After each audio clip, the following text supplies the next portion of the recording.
Welcome to New Hampshire's Business. I'm Fred Coker. Cuts to services and massive restructuring. Those are the words of the university system in New Hampshire's University System Chancellor Catherine Provencher at a legislative budget hearing in the wake of the legislature's proposed budget cuts at New Hampshire's public colleges, University of New Hampshire, Keene State College, Plymouth State University, and the Franklin Pierce School of Law. The numbers tell the story. Proposed budget cuts, University System of New Hampshire. Governor Ayotte from $95 million to $91 million. That's a 4% cut. New Hampshire House from $95 million to $66.2 million, a 30% cut.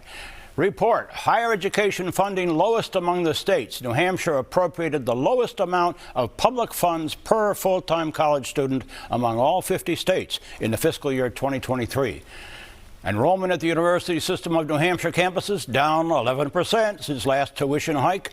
Source is Catherine Provencher, the Chancellor, with that statement. With me to walk us through all of this is the President of Keene State College, Dr. Melinda Treadwell, also a graduate of Keene State, and the President and CEO of the New Hampshire College and University Council, Micah Stark, whose board members include the presidents of each of the public colleges and university campus and the private colleges as well. Welcome to you both.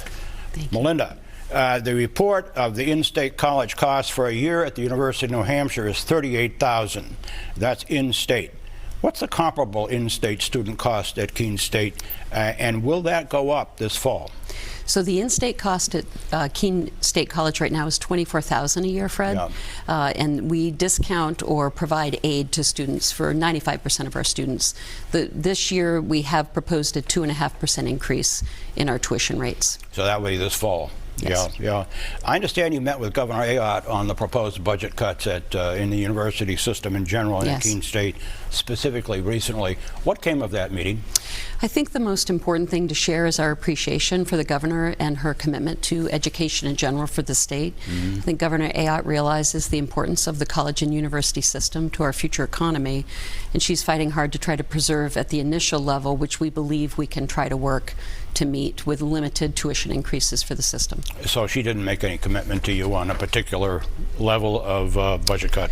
She's fighting hard to get back to her original budget proposal right. for us, yes. Micah, you and the president of the Business Industry Association, Mike Skelton, just held a press conference a couple of weeks ago on these budget cuts, along with the chancellor of the university system and business leaders in the state.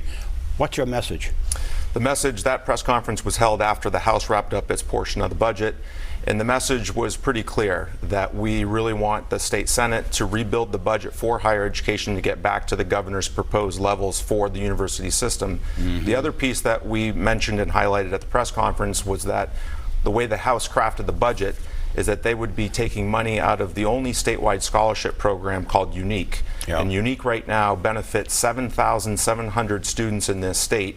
And the way the House wrote the budget, that scholarship program would go away. And so the message from the business community is we want to see UNIQUE restored for its original purpose of scholarships, and we want to see funding for the community college system and the university system back to the governor's levels, which is going to be key for the economy. Which leads me into the next question. The university system budget being cut, the community college system budget being increased, at least that's the proposal. Is it time for these two systems to merge? Melinda? I think we're working hard to ensure across our colleges and universities that we're meeting the needs of the economy. I think finding ways to work better to create different types of educational opportunity between the public 2-year and 4-year and with our private partners is really the solution going forward. Yeah, same question. Yeah, I would just add, I think the two systems have done a great job. I believe it was last December they announced 100 new pathways for students to more seamlessly transfer from a 2-year program into a 4-year program, and I give the two systems a lot of credit for how they're collaborating. Now let's show the economic impact of the colleges, all of the colleges in New Hampshire on the state, and here it is, 17.1 total impact annually. It's at 17.1 million. Billion. Let's make that clear. 17.1 billion, 114,292 jobs supported, and 636.1 million total and state tax impact. That's pretty good.